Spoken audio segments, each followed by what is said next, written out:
Today I'm going to be showing you how to take this gauge cluster from this to this.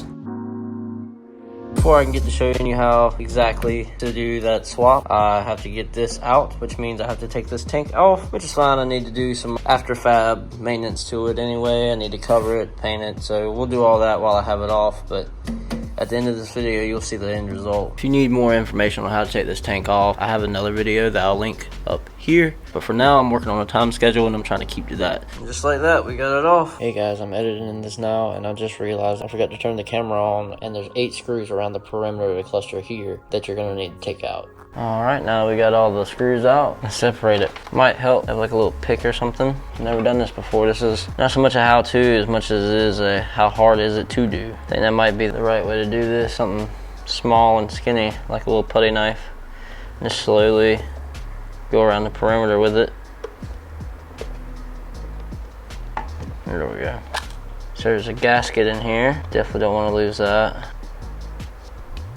That right there has a little rubber gasket sleeve type deal around the edge of the case. Now that we have the brain out and exposed, it's telling us now that we need to go in with a razor blade and remove this OEM film, and it says to apply a little heat, and that should help it come along. So far I've gotten a little edge right here up. It feels less like a film and more like a protective glass for your cell phone. I'm just gonna keep taking my time with it because I'm definitely not trying to mess up my gauge.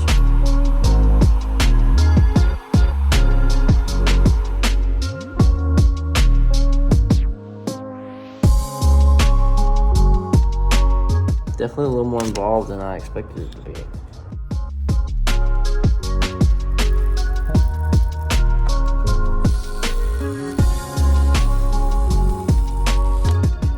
Peel them all off. That's what it looks like underneath. Now it's telling me I need to remove this little bit of gunk right here. Alright, so as you can tell, about as good as it's gonna get. So far, not too bad.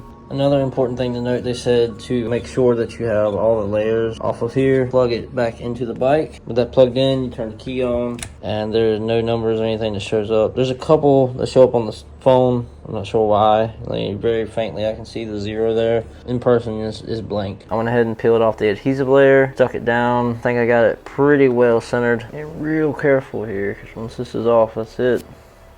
Put it back together in the reverse order that you took it apart. Let's go see what it looks like on the bike. Oh, dude, that's too sick. That's too sick, man. I'll get the puppy all back together and we'll see what the final product looks like.